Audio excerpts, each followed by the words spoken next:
I mean, it's basically D&D 5e, but better, more streamlined, maybe. I mean, I think I'm beginning to like it more, but it's fine if we like different dragon games. Don't be weird about it. But the bottom line is that 13th Age is very similar to D&D. It is D&D with a lot of little differences that roll up and end up making a pretty big difference. So 13th Age was designed by the folks who worked on the 3rd and 4th editions of D&D, so there's probably a bunch of stuff that is lifted straight from those editions. I don't know exactly what those are. I started my tabletop RPG journey with Vampire the Masquerade when I was 16, and then I got back to tabletop RPGs with D&D 5e just during COVID. So side rant about this, in so many discussions about 13th Age, there's always people in there saying something like, oh, well, this thing they just took from 4th edition, or this thing they just took from 3rd edition. And it's like, yeah, it's the same guys. And also, half the games we play basically have the same mechanics anyway, so why does it matter? Is the game fun? Do you like the mechanic that was so egregiously stolen from another game designed by the exact same person? Or did you just want to feel smart calling it out? It's okay if you did. It's fine, we all do it sometimes. 13th Age is a D20 game. All of your core stats work the same as D&D. The core mechanic of the game is also roll a D20, add some modifiers, beat a number, and that's it. Maybe roll some damage if it's an attack. So here are a few things that I really liked about the game as I was reading through the rules and having my first few sessions of play. Number one is that the system offers a bit more narrative mechanics. One of the reasons that I really like Powered by the Apocalypse games like Masks or Ironsworn or Blades in the Dark is that they are narrative chaos. Every single roll is designed to make something happen in the fiction. Games like 5e or Pathfinder usually tend to focus more on the moment-to-moment mechanics of combat, which is fine, it's just a different type of game and a different experience, but I really like that 13th Age sort of gives me something that's a little bit in between. 13th Age does this mostly with the concept of icons and the way that skill checks works. Icons are the big NPCs that make the world move, you know, the Emperor, the Lich King, the Archmage. These are generic fantasy characters that you'll find in almost every game, and you can easily reskin them to match your game. You don't actually have to use the specific ones that they list out in the book. Those are really just examples. And you need to treat these icons more like factions. So, for example, the Emperor doesn't have to actually represent the person sitting in the throne. It can represent some sort of relationship that you have with, let's say, the Imperial City Watch or something. Or it can be with the actual person, up to you. When you create a character, you put 3 points into your relationships with icons, and these can be positive or negative. If you have a negative relationship with one of the icons, that's not necessarily bad for your character, it just affects the story in a certain way. So maybe you'll have an easier time convincing someone if you have a common enemy, that common enemy being the icon or faction that you have a negative relationship with. At the start of every session, you roll d6s equal to the amount of points you have with each icon. So for example, you have 2 positive points with the Emperor and 1 negative point with the Crusader. So you roll 2d6 for the Emperor and 1d6 for the Crusader. If you get a 6 on any of those rolls, that means that something meaningful, usually beneficial, will happen in this session that has to do with that icon or faction. And it's up to you and your game master to look out for cool opportunities to do just that. Let's say that, during your session, you're trying to convince a local blacksmith to give you some information, and then you ask the game master, hey, can I use my icon roll for this? And now maybe you notice, a tattoo of a snake on their forearm, and you have the same tattoo, and it means that maybe you've served in the same Imperial Guard unit or something, and now he would be more inclined to help you. And I really love stuff like this because it gives the players agency over the story and the world building itself. It makes the game less reactive. The game master and the players are building the world and the backstory together, and everything you do teaches us more about the world. The other narrative thing that I really like is the way that skill checks are handled in this game. Like I mentioned earlier, you have the same core attributes like D&D: charisma, strength, dexterity, wisdom, intelligence. You do not have skills in the same way that you have in D&D. Instead, you have something called backgrounds. And these are not picked out of a list. You make them up with your game master. So let's take a look at an example. Let's say that we're making a paladin, and for your icon relationships, you took a positive relationship with the Great Gold Worm, which is in 13th Age, a giant dragon that is physically blocking the entrance to the abyss and preventing demons from crossing over.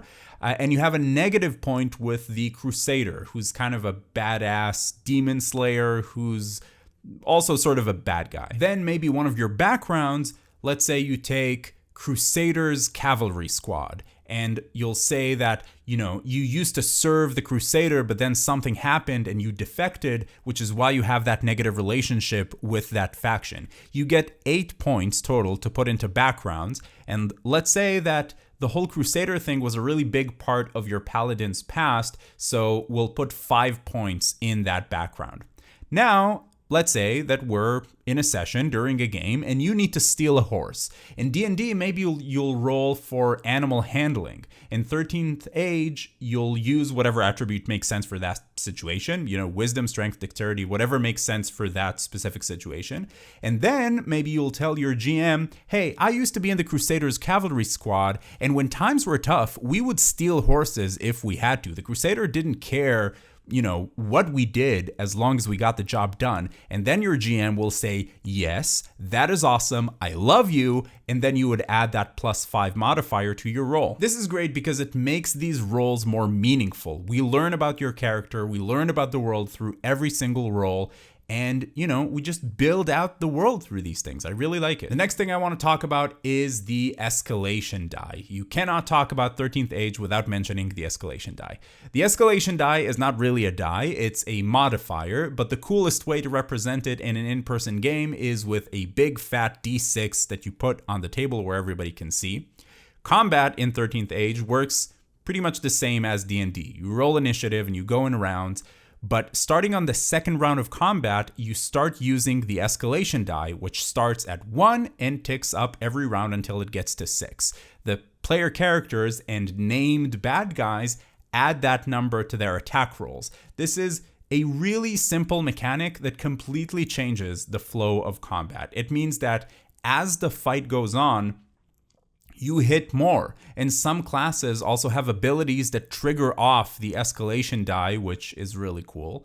This means that battles in 13th Age get more intense and more epic as they go on. And because you also hit more often, and usually you also deal damage on a miss, which is another cool thing that I really like, battles tend to just go much, much faster than in D&D. Think about it like this. In D&D, usually the fight is the most intense in the beginning, where everybody has all of their abilities and spells, and they're firing them off left and right. And then as the battle drags on, you're sometimes reduced to your most basic attacks, and it becomes a bit of a slog. I know, by the way, it sounds like I'm shitting on D&D. I'm not. I like D&D and I play it every week. It's just the very obvious framework for comparing stuff in 13th Age. So it's almost impossible to talk about the things I like about 13th Age without talking about the things that I don't like about D&D, if that makes sense. Anyway, in 13th Age, battles work more like Power Rangers battles, where you build up to the Megazord, you build up to the big epic thing you can do. And I think that just makes for more exciting combat. It's definitely not as quick and simple as something like Dungeon World, but that really is a very different type of game.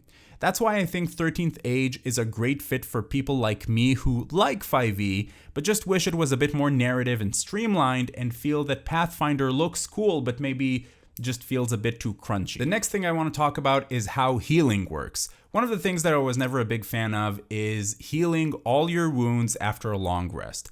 Lots of games do this, not just D&D. Wrath and Glory, for example, which is one of my favorite games, does this as well. You go to bed, and then a few hours later, that gaping hole in your stomach that you got from someone putting a flaming spear through you is just, magically gone. In 13th Age, you got something called recoveries. This works kind of like hit dice, but not really. These are dice that you roll to heal yourself a limited number of times. There are certain things that trigger these recoveries. For example, when you drink a health potion, you roll one of your recoveries. You also get a combat action called Rally, which lets you roll a recovery. Sometimes you get free recoveries. you can usually heal yourself pretty easily after a battle, but the number of recoveries that you have available to you, that becomes very important. So recoveries become a very important currency. And there's no magical long rest. You do have something called a full heal up, which is exactly what it sounds like. You heal up, recover all of your spells, your recoveries, your abilities, you're as good as new. But the only way to earn a full heal up is to fight. At the GM's discretion, you usually earn that full heal up after every 4 battles. I really like this for 2 reasons. One, it creates these situations where, your back's to the wall, you're not doing well, and the only way out is through. You have to push forward into the next conflict, which can create awesome and dramatic situations. Of course, the GM can decide that it just doesn't make sense narratively to wait for another battle, and then maybe they would just give you the full heal up. But what this means is that there's no situation where it's like, oh, let's stop to have a long rest in the middle of the dungeon, which is kind of like saving before a boss battle, which is fine in video games, but I always thought was kind of lame in RPGs. The second thing I really like about this is that you can have that full heal up look like whatever you want in the fiction. It's not tied to resting.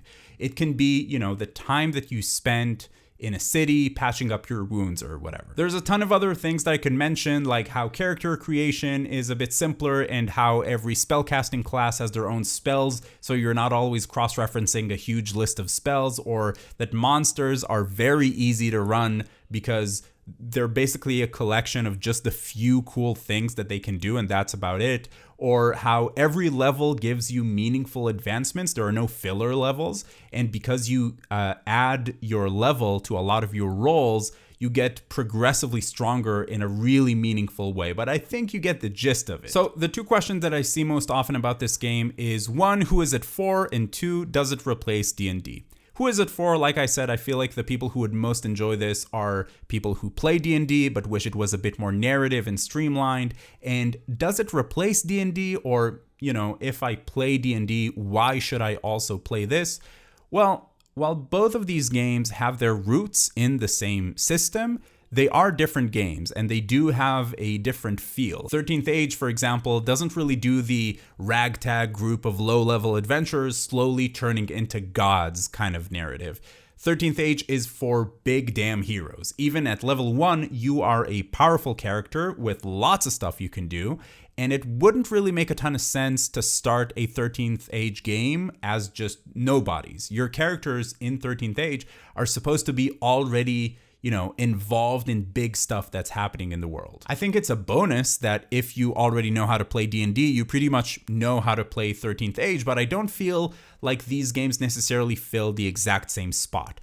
While I think that personally, once my current 5e game wraps up, I'll do my next big fantasy game in 13th Age, I could definitely see myself playing both in different game groups. And finally, part of the beauty of 13th Age is its compatibility with other D20 games.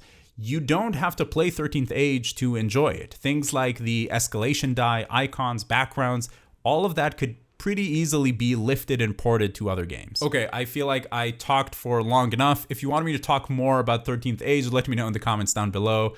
But, go play some games.